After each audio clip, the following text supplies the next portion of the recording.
කඳුළු දෙන තරම් රිදුම් සංසලාගේ කතාව. ඔන්න ඉතින් සංසලාගේ කතාවේ තවත් රසබර කොටසක් අරගෙන තමයි මේ ආවේ. රැඳී ඉන්න අපිත් එක්ක දිගටම අපේවත් එක්ක බෙදා ගන්නවා සංසලාගේ හිතේ හිර වෙලා තිබුණ ඇස් වලින් හැමදාම එළියට පනින දුක් කඳුල. ඉතින් ඒ වෙලාවේ ඒ තානායම ඇතුලේදී තේනුක එයාගේ ආදරය ගැන සංසලා දැනුවත් කරා. මේක දැන් අවුරුද්දකට වැඩි කාලයක් තිස්සේ ඇඳුණු කමක්නේ. තේනුක ගැන සංසලාගේ හිතේ තිබුණේ ගෞරවයක්. සාමාන්‍යයෙන් පෙම්වතේ ගැන ඇතිවන ආදරයක් නෙමෙයි. නමුත් ආදරය, සෙනෙහස, ගෞරවය මේ හැමදේම තේනුක ගැන සංසලාගේ හිතේ තිබුණා. ඒත් ඉතින් සංසලා පෙම්වතේ විදිහට ආදරය කරේ නිසල්ටනේ. ඒ මතකේ හිමින් අමතක වෙලා ගියත් හරියට අලු යට තිබුණු ගිනි පුපුරක් එකපාරම ලොකු ගින්නක් බවට පත් වෙනවා වගේ නිසල්ගේ මේ අහඹු හමුවීමෙන් හදවත අලුතෙම පිච්චෙන්න ගත්තා. අන්න ඒ ගින්දර ඇවිලි හදවතේ තියෙද්දි මේ අනෝරා වැස්සි තානායම ඇතුලේදී තේනුක Tamanට ආදරය කියලා කියනකොට සංසලාට ඒකට දෙන්න උත්තරයක් ඇත්තටම යාගේ හිතේ ඒකට දෙන්න උත්තරයක් තිබ්බේ නෑ. ඒ වගේම ඒ වෙලාවේ කියන්න ඕන මොනවද කරන්න ඕන මොනවද ඒ කිසි දෙයක් ගැන සංසලාට කිසිම අදහසක් තිබුණේ නෑ. සංසලාට මේ වෙලාවෙත් දැනුනේ නිසල් මගෙන් ඈතට ගියා. අයිති කරගන්න බැරි කෙනෙක් මගේ ළඟ ඉන්නවා. අනේ මම මොනතරම් අවාසනාවන්තද. හැම හීනයක්ම දෙපතුලම පාමුල ගිනිබත් වෙලා යද්දි ඉෂ්ට කරගන්න බෑනි. හීන කන්දක් තමන්ගේ හතර වටේට තලුලාගෙන වැටලා තිබුණා. කාට කියන්නද කොහොම කියන්නද ඕලු දැනගත්තොත් බැනුමුත් අහන්න වෙනවා. ඒත් කොච්චර වුණත් නපුරු කෙනෙක් වුණත් තේනුක කියන්නේ ළමයි දෙන්නෙක්ගේ තාත්තා කෙනෙක්. නපුරු වුණත් නපුරු බිරිඳකගේ ස්වාමි පුරුෂයෙක්. සංසලා හයිය මඩන්න ගත්තා. හැබැයි සංසලාගේ ඇඬුම් සද්දේ වැස්සේ සද්දේ තරම් සද්දේ තිබ්බේ නෑ. මොකද සංසලාට හරිම වෙහෙසයි. උදේ ඉඳලම සිද්ධ වුණේ හිත පුච්චන දේවල්. ඇස් වලින් කඳුළු වට්ටන දේවල්. මගේ ජීවිතේට නම් කවදාවත් සතුට හිමි නැතුව ඇති කියලා සංසලාගේ හිතයි ඇස් දෙකයි මුළු ආත්මයම හඬා වැළපුණා. සංසලාගේ මූණ උරහිසට ලං කරගෙන තේනුක සංසලාගේ ඔළුව අත ගෑවා. තේනුකට හිතුණ සංසලාට අඬන්න දෙන්න ඕන කියලා. මොකද සංසලා ඉන්නේ ලොකු දුකක කියලා දන්නවා. ඒ වගේම අද මොකක් හරි නිසල් එක්කත් අලුත් මතකයක් තිබුණ එකක් අලුත් වුණා කියලා දන්නවා. ඒත් ඒක සංසලා තාම කිව්වේ නෑනේ. ඒකත් අහන්න මේ තමයි හොඳම වෙලාව කියලා තේනුක හිතුවා. සංසලාට ඇත්ති වෙනකන් අඬන්න දුන්න තේනුක සංසලාගේ මූණට මූණ පේන විදිහට සංසලාව තමන්ගේ ඉස්සරහින් හිටවගෙන කතා කරන්න ගත්තා. දැන් එන්න ඇති සංසලා. හිතේ දුකක් තිබුණා නම් ඒ හැම දුකක්ම තුනී වෙලා යන්න ඕන. මේ වැස්ස වගේ ඔයාගේ හිතේ තියෙන හැම දුකක්ම හේතිලා යන්න ඕන. දැන් මං අහන දේවල් වලට මට උත්තර දෙන්න සංසලා. සංසලා ආපහු තේනුකගේ මූණ දිහා බලාගෙන හිටියා. ඒත් සංසලා දන්නේ නෑ මේ අහන්නේ නිසල් ගැන කියලා. සංසලා හිතුවේම ආදරය ගැන අහනවා ඇති කියලා. කටින් වචනයක්වත් නොකියපු සංසලා ඕන දෙයක් අහන්න කියන්න වගේ මූණෙන් ඉඟි කළා. ඇත්තටම අද මගුල් ගෙදරදී කලන්ත හේතුනේ ඇයි සංසලා? මට ඇත්තම ඇත්ත හේතුව කියන්න. තව දුරටත් මේ ගැන හංගගෙන ඉන්න අවශ්‍ය නෑ කියලා සංසලා තීරණය කළා.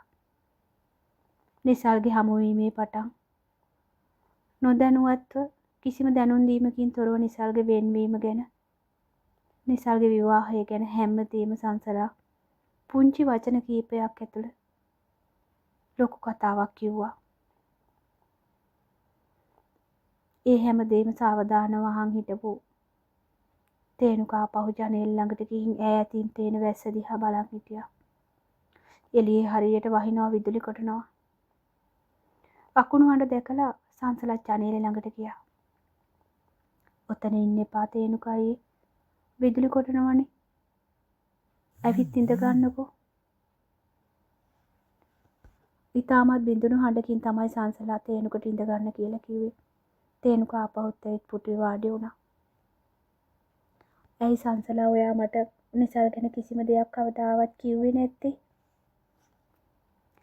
ඒක ඉතින් කියන්න දෙයක් තිබුණේ නෑනේ. කියන්න කලින් ඒකේ නොකිය ඉන්න දේවල් සිද්ධ වුණා. තේනුකයි හම්බ වෙලා මාස කීපයයිනේ.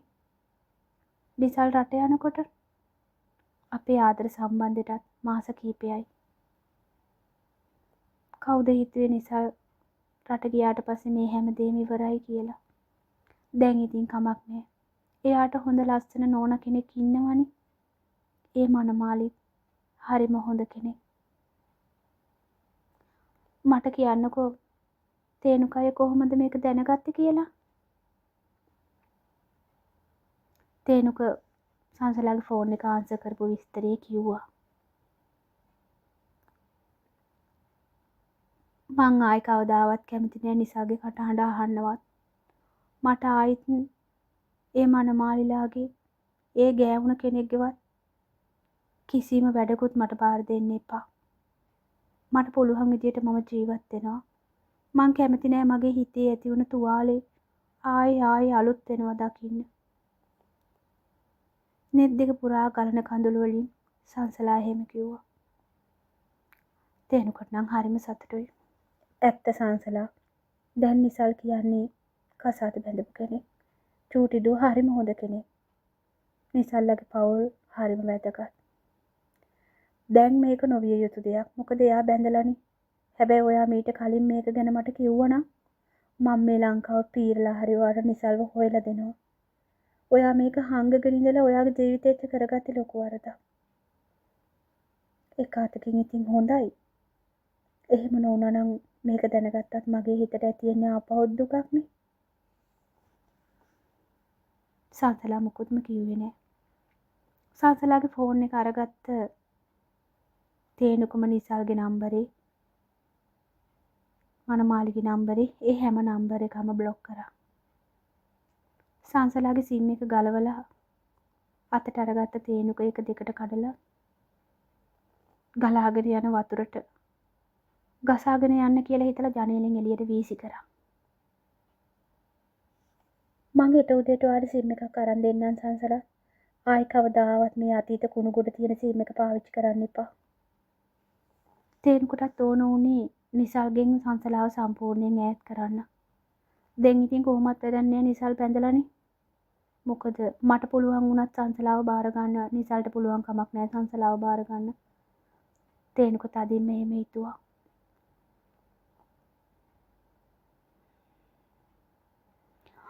එළි වෙන්නත් තව පැය කීපයයි තියෙන්නේ. එහෙන් බඩගිනි. මෙහෙන් වර්ෂාව. ගෙදර යන්න විදියක් නෑ. ගෙදරට දැන් ඉතින් කෝල් එකක්වත් දෙන්න විදියක් නෑ. තේනුකගේ ෆෝන් එකෙන් සංසලා කීප වරක්ම චූටි අක්කගේ ෆෝන් එකට ගන්න ගත්තත් ඒ ෆෝන් එකක්වත් වැඩ කරේ නෑ. සංසලා දැන් එළි වෙනකම් අවදියෙන් ඉන්න බෑනේ. තව පැය දෙක තුනක්ම තියෙනවා. වැස්ස අඩු වෙච්ච ගමන් අපි යන්. ඔයා නිදා ගන්න. මම මේ පුටුවට වෙලා ඉඳගෙන ඉන්නම්. නෑ. ඔයා නිදා ගන්න තේනුකයි මම වාහනේදී නිදාගත්තනේ. මට තාම නිදිමත නෑ. මට පුළුවන් ගෙදර ගිහින් නිදා ගන්න.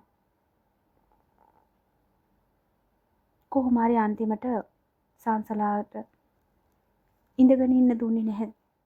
තේනුක බලෙන් හරි සංසලාට නිදා ගන්න දෙන්න ඕන කියලා සංසලාව බලේ මැදට රංගින් නිදි කරවත්තා. තේනුකට අවදියෙන් ඉන්නත් බෑ. හෙට වාහනේ ගෙනියන්න තියෙනවා. ඊයේ ඉඳලා මේ මහන්සිය. පැය 24කටත් වැඩි. තේනුක ඊට පස්සේ පුටුවේ ඉඳලා පුංචි ටේබල් එකක් තිබුණා. ඒකට ඔළුව තියාගෙන නිදා ගන්න උත්සාහ කරා. ඒක ඉතින් බලන් ඉන්න බෑනේ. ඊට පස්සේ සංසලා කිව්වා ඇඳේ පැත්තක තේනුකට නිදා ගන්න කියලා. ඒත් ඉතින් එක ඇඳේ දෙන්නෙකුට එහෙම නිදා ගන්න බෑනේ. මොකද කරන්න කියලා 17 කල්පනා කර දෙන්නම අවදියෙන් හිටියා. ජීවිතේ පුදුමයි කියලා සංසලාගේ හිත පිස්සු වෙట్లా වගේ තිබුණේ. මොකද්ද මේ ජීවිතේට උනේ කියලා. අනේ දෙයියනේ මේ වගේ අපරාධ වෙන මේ ලෝකේ එකම කෙනා මන්ද කියලා සංසලාගේ හිත අඬා වැළපුණා.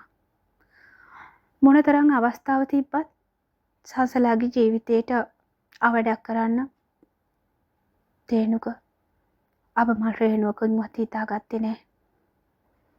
ඒ ඇඳේ එහෙට මෙහෙට හැරි හැරි හිටපු තේනුකට නිින්ද ගියා. සංසලා ආවදියෙන් ඇඳේ පැත්තකට වෙලා ඉඳගෙන හිටියා. සංසලා ගොඩාක් තේනුක ගැන හිතුවා.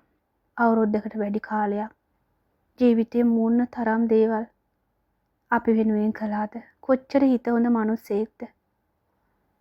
මම මේ කෝලුත් එක්ක කතා කරනවා. මට තේරෙන්නේ නෑ මම මොනවද කරන්න ඕන කියලා. ඒත් මොනා කරන්නත් දැන් ඉතින් ගෙදර යන්න ඉපෙයි. දෙයියනේ මේ වැස්සේ අම්මට අමාරුද දන්නෙත් නෑ. තාත්තා බයේ ඉන්නවද දන්නෙත් නෑ. කිසිම දෙයක් හිතා ගන්න බැරුව සංසලා ඈත අහස දිහා බලාගෙන ඊළඟට කරන්න ඕන මොනවාද කියලා හිතා ජීවිතේට උනේ මොනවාද කියලා හිතා කඳුළු හැලුවා. උදේ 6ක් වෙලා තේනුක හොඳටම නිදි. දැන් නම් වැස්ස චූට්ටක් අඩුයි. ඒත් තේනුක නිදිනේ නැගිටවන්නත් බෑ. ඒත් ඉතින් තව දුරටත් පරක්කු කරන්නත් බෑ. කෝකටත් තව චුට්ටක් වෙලා බලනවා කියලා සංසලා පුටුවේ ඉඳගෙන මේසෙට ඔළුව තියාගත්තා. මහන්සිය වේදනාව දුක බඩගින්න ඒ හැමදේම එක්කම ඒ ඉඳගෙන හිටපු ඉරියව්වෙන් සංසලාට නිින්ද ගිහින් තිබුණා. හදිසියෙම නිින්දෙන් අවදි වුණ තේනුක ඉන්නේ කොයිද කියලා හිතා ගන්න බැරුව වගේ වටපිට බැලුවා.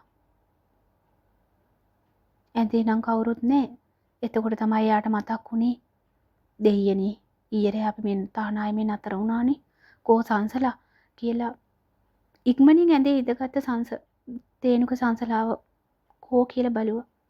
බලනකොට අනේ පුටුවේ වාඩි වෙලා මේසෙට ඔළුව තියාගෙන අහිංසක කෙල්ලට නිින්ද ගිහිල්ලා. තේනුක ඉක්මනින්ම වෙලාව බැලුවේ. අයියෝ 7:15යි. දෙයියනේ පැය 4ක් විතර නිින්ද ගිහිල්ලානේ මට. කෝකට සංසලාට නැගිටවන්න කලින් තේනුක ගිහින් වොෂ්රූම් එකට මූණ හොදගත්තා. වැස්ස නම් චුට්ටක් අඩු වෙලා. ඒත් ඉතින් වෙහි අඳුර දැන් කොහොම හරි පාර හොයා ගන්න ඕන. රැට බැරි වුණාට දැන් කොහොම හරි පාරක් හොයා ගන්න පුළුවන් නේ. මේ කෙල්ලව ඉක්මනින් ගෙදර ගිහින් දාන්න ඕන. ගෙදර මිනිස්සු මං ගැන මොනව හිතයිද?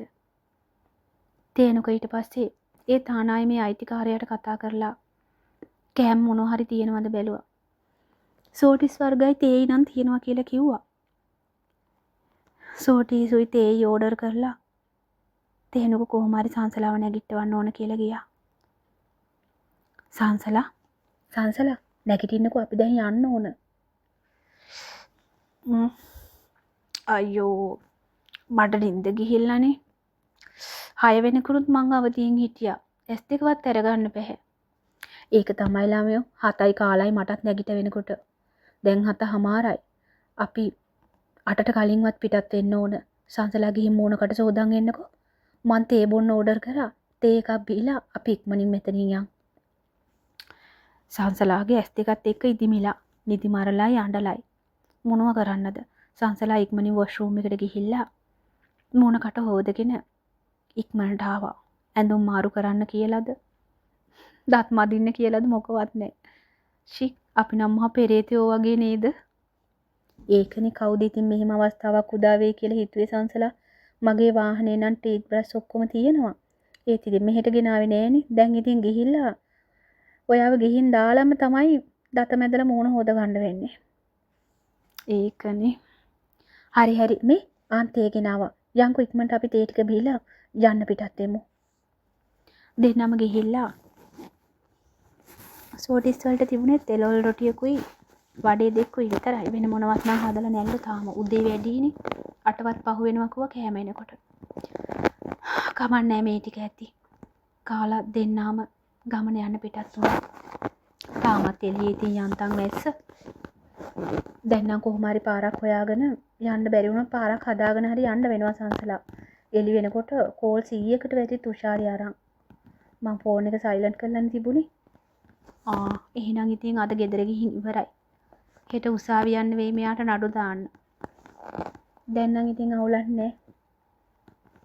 ඇත්තද? මම මේ පවුල් කඩන එක්කෙනෙක් එහෙම නෙමෙයි හොඳේ. හරි දැන් අපි යන්කෝ. දෙන්නත් එක්ක ගෙදරට යන්න පිටත් වුණා. පාරවල් හොය ආපහු ගමන ආරම්භ වුණා. අපිට තව යන්න ගොඩාක් වෙලා යනවද? නෑ සංසලා. පැය 3ක් උපරිම පැය 3ක් යයි. මම මේ පුළුවන් තරම් ෂෝට් කට් වලින් යන්නේ. මේ තියෙන පාරවල් වල ප්‍රශ්න කොච්චර තිබ්බත් මේ පේනවනේ. දැන් රෑ වගේ නෙමෙයිනේ. රෑට පේන්නේ නැන්නේ සංසලා කොහෙන්වත්. දැන් පේන හන්දයි දැන් අර වැස්ස අඩු හන්දයි ගොඩාක් වතුර එහෙම බැහැලා ගිහිල්ලානේ. මං කොහොම හරි ආව ගෙදර ගිහින් දාන්නම්. දැන් කීයද වෙලාව? 9යි. 9ට 10යිනේ. 12 පහ වෙනකොට මං ගිහින් දානවා. සංසලා දිග සුසුමක් කෙළුවා. තාත්තා බයේ ඇති. ඉක්මනින් යන්න ලැබේවා. සංසලා හදවතින් ප්‍රාර්ථනා කරා ආයෙනම් බාධක එන්න එපා ගෙදරට යනකම් කියලා. කඳුළු දින තරම් රිතුම් සංසලාගේ කතාව තවත් රසබර කොටසක් අරගෙන ඔයා හමුවට එන තේක සමුගන්නවාදට පරිස්සමින් ඉන්න. මේ කඳුළු දින තරම් රිතුම් ඔබේ දයාබර කඳුළු වෙනුවෙන්